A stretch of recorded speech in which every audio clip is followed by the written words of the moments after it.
In the beginning, when it was very dark, God said, "Let there be light." And there was light.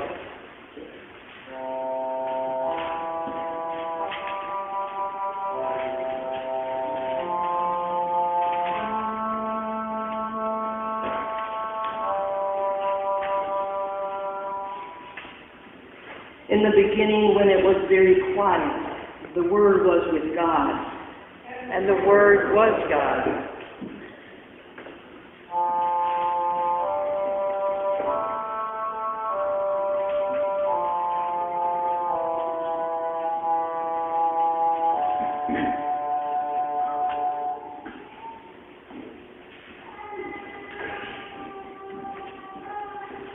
When the time was right, God sent His Son, who came among us and was one of us.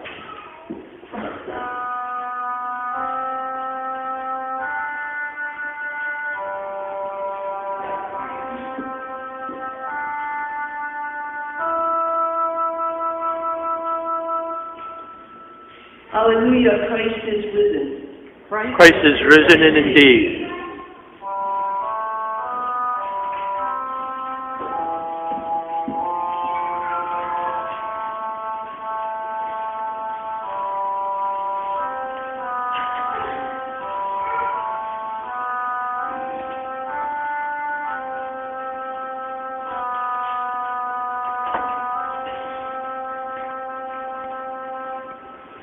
So let us stand as we are able to greet our risen Christ with our song of joy this morning.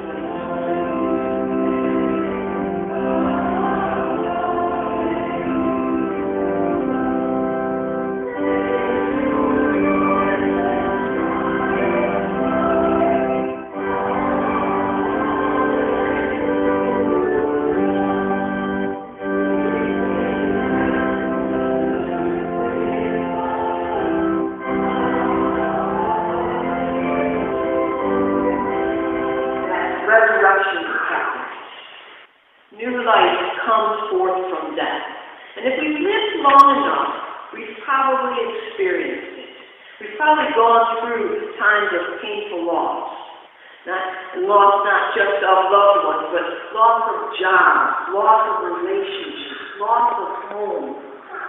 And in those times of sorrow, it is very hard, as it was for those in our gospel reading this morning, hard to imagine that something new is going to come out of those done by another. God raised Jesus from the dead.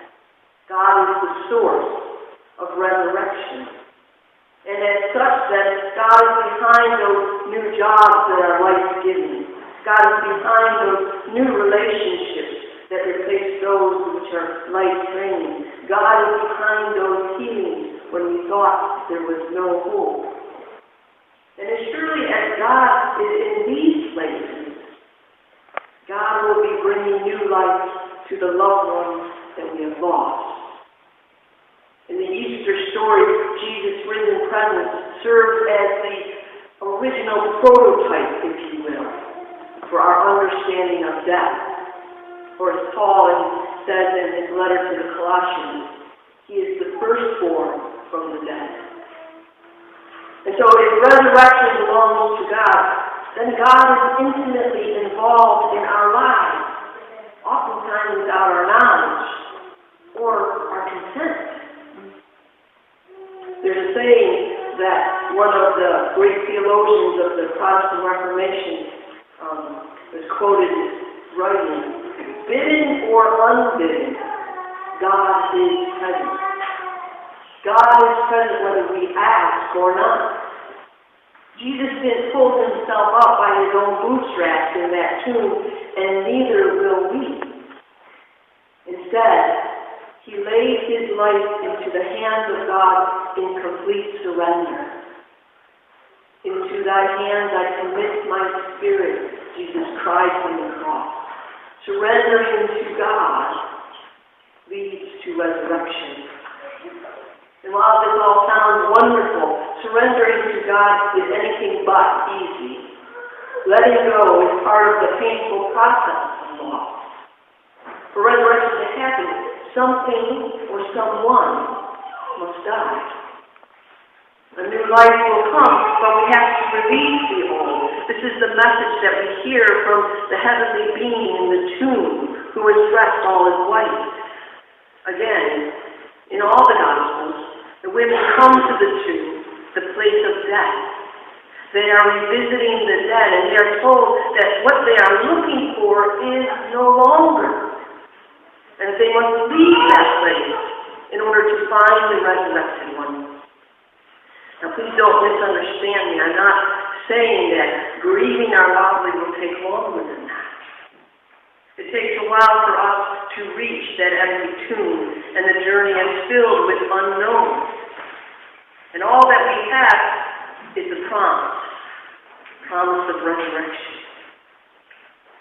On this Easter morning, may our eyes and our hearts be open to see that surely as God has brought forth resurrection in the past, God will do it again and again. That the power of resurrection that has healed us, redeemed us, set us free, and restored our life, that power will do it again and again. For resurrection belongs to God, and Christ is risen. Amen. Amen.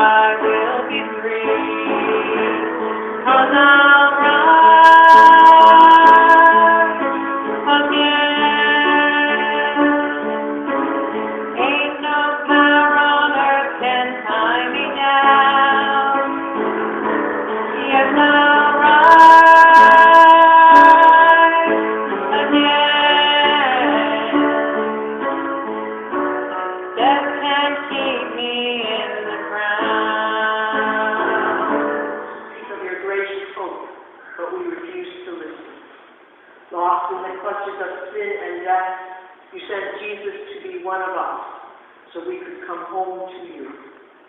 Therefore, we join our voices this morning with those who stood at the empty tomb, as well as those of every time and place, singing our Easter joy to you.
We go to proclaim the good news of this day to everyone who needs. In the risen Christ we pray.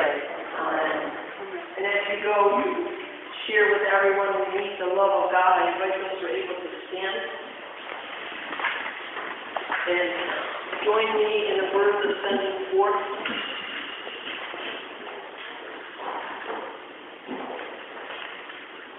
Christ lives. Let us rejoice. Christ lives.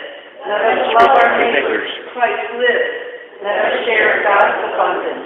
Go out from this place trusting that God walks with you and God's light will guide you. So go from this place shining with the good news that Christ is risen.